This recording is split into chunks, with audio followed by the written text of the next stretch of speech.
نحمده ونصلي ونسلم على رسوله الكريم اما بعد فاعوذ بالله من الشيطان الرجيم بسم الله الرحمن الرحيم إني أنا ربك فاخلع عليك إنك بالواد المقدس طوى۔ پارہ نمبر 16 سورہ طٰہٰ، رکوع نمبر 1، آیت نمبر 12، 13، 14، 15 اور 16۔ انی انا ربک، بے شک میں تمہارا رب ہوں، فاخلع، پس اتار دیجئے، نعلیک، اپنی جوتیاں، انک بالواد المقدس طوی، بے شک آپ پاک وادی میں ہے جو طویٰ ہے، وادی کوہ طور ہے۔ وَأَنَا اخْتَرْتُكَ، اور میں نے تمہیں منتخب کیا ہے، پسند کیا ہے۔ فَاسْتَمِعْ، پھر سن لیجئے، لِمَا یوحیٰ، جو کچھ وحی کی جاتی ہے۔ اِنَّنِی اَنَا اللہ، بے شک میں تیرا رب ہوں، لا الہ، کوئی معبود نہیں، الا انا، مگر میں ہی ہوں، فاعبدنی، پس میری عبادت کیجئے، وَأَقِمِ الصَّلَاةَ، اور قائم کرے نماز، لذکری، میری یاد کے واسطے۔ ان الساعة آتیۃ، بے شک قیامت آنے والی ہے۔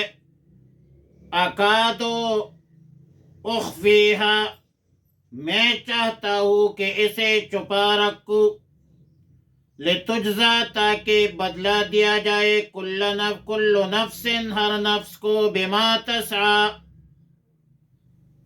اس کا جو وہ کوشش کرے۔ فلا یصدنک عنہا، پس روک نہ دے تجھے، عنہا، اس سے، من لا یؤمن بہا، وہ شخص جو ایمان نہیں رکھتا، بہا، اس قیامت پر، واتبع، اور تابعداری کی، ہوا ہو، اپنے خواہشات کی، فتردہ، فتہلک، پھر آپ ہلاک ہو جائیں گے۔ سرد موسم تھا، طور کے پہاڑی تھی، آگ کی طلب تھی، اور جب آگ دیکھا تو وہ بھی عجیب و غریب، اور جب قریب گیا تو وہاں پر ایک آواز آئی، یا موسیٰ انی انا ربک فاخلع نعلیک۔ بحر محیط، روح المعانی اور دیگر تفاسیر میں ہے کہ سیدنا موسیٰ علیہ السلام نے یہ آواز اسی طرح سنی کہ ہر طرف سے، ہر جانب سے یکساں، برابر سرابر آواز آ رہی تھی،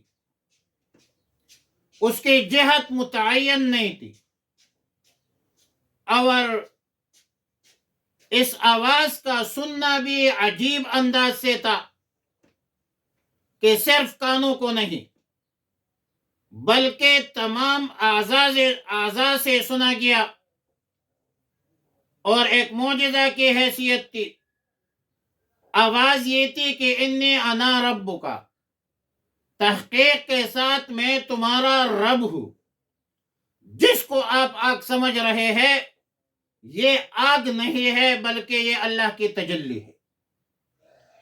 لیکن اس حوالے سے سوال ہوگا کہ موسیٰ علیہ السلام کو کیسے یقین ہوا کہ یہ آواز اللہ ہی کی آواز ہے؟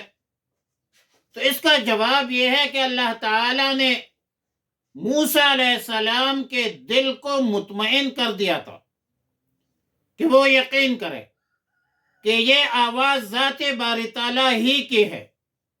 دوسری بات یہ ہے کہ جب آگ کے قریب گیا اور آگ کے حیرت انگیز عجیب ترین حالات دیکھی، درخت کو جلانے کے بجائے درختوں کو تر و تازگی دیتا ہے اور درختوں کے حسن میں اضافہ کر رہا ہے، اور آواز بھی عام لوگوں کی نہیں تھی، اور آواز صرف کانوں پر نہیں سنی گئی بلکہ تمام اعضاء سے سنایا گیا۔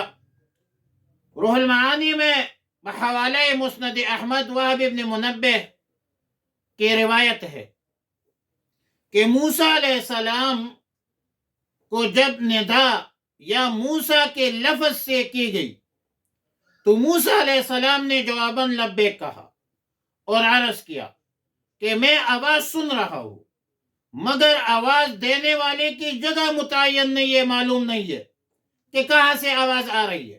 تو موسیٰ علیہ السلام نے فرمایا کہ آپ کہاں ہیں؟ تو جواب ملا کہ میں تیرے اوپر ہوں، سامنے ہوں، پیچھے ہوں، تیرے ساتھ ہوں۔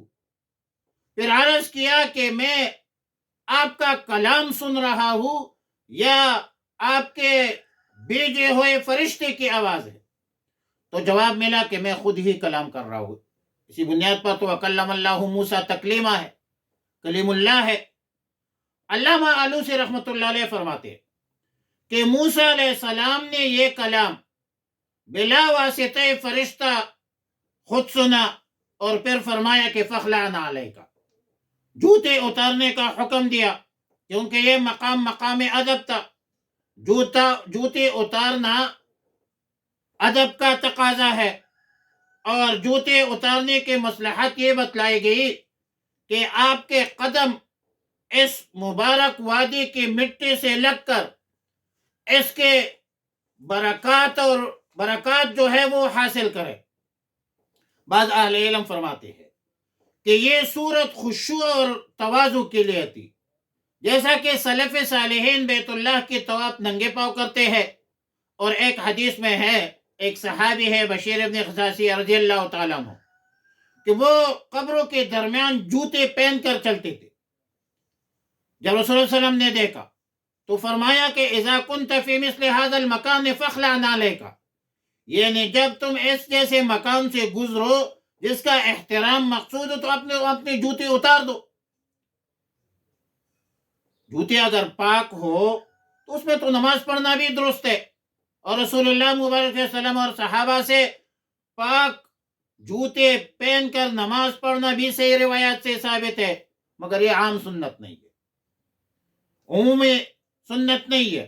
سنت یہ ہے کہ جوتے اتار کر آپ نماز پڑھے، چاہے جنازے کی نماز ہو یا دوسری نماز ہو، کیونکہ یہ اقرب الی التواضع ہے۔ قذا فی القرطبی انک بالوادی المقدس طوی، دیکھو روئی زمین پر اللہ تعالی نے زمین کے خاص حصوں کو اپنی حکمت کے مطابق خاص امتیاز بخشا ہے، خاص شرف بخشا ہے، جیسا کہ بیت اللہ ہے، مسجد اقصی ہے، مسجد نبوی ہے، وادی طویٰ، یہ مقامات مقدسہ ہے۔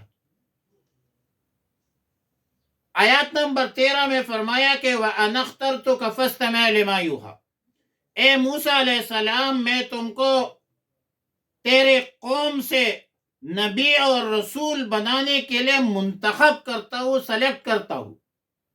فَاسْتَمِعْ لِمَا يُوحَىٰ، پس سماعت فرما دیجئے جو تمہیں وحی کی جا رہی ہے۔ وہب ابن منبہ سے منقول ہے کہ قرآن کریم سننے کے آداب میں سے یہ ہے کہ انسان اپنے تمام اعضاء کو فضول حرکات سکنات سے روکے، نظر نیچے رکھے، اور کلام سمجھنے کے بھرپور توجہ دے، کوشش کرے۔ جو شخص اللہ کا کلام ادب سے، احترام کے ساتھ سنتا ہے تو اللہ رب العالمین اس کو سمجھنے کے توفیق دیتا ہے۔ اننی انا اللہ، اس کلام میں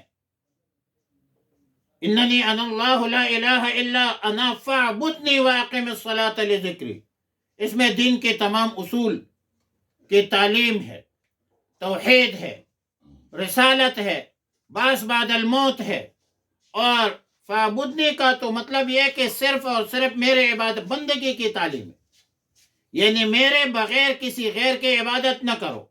اقیم الصلاۃ لذکر، نماز کی روح جو ہے وہ ذکر اللہ ہے، اور ظاہر ہے کہ نماز اول تا آخر ذکر ہے، ذکر ہے، زبان سے بھی، دل سے بھی، دیگر اعضاء سے بھی۔ نماز تو ظاہر ہے کہ دین کی ستون بھی ہے۔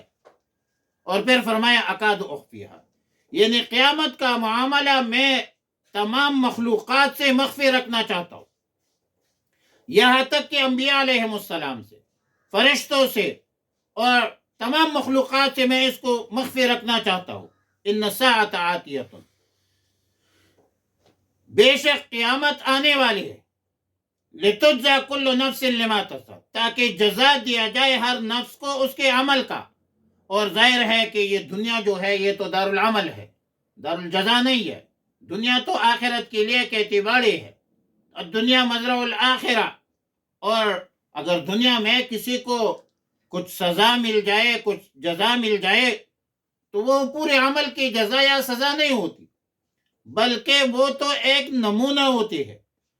تو مکمل کامل جزا اور سزا کے لیے ضروری ہے کہ کوئی ایسا وقت آئے جہاں ہر صالح کو، ہر عمل صالح کی اساس پر، ہر بدعمل کو اس کے بدعملی کی اساس پر پورا سزا اور جزا دیا جائے۔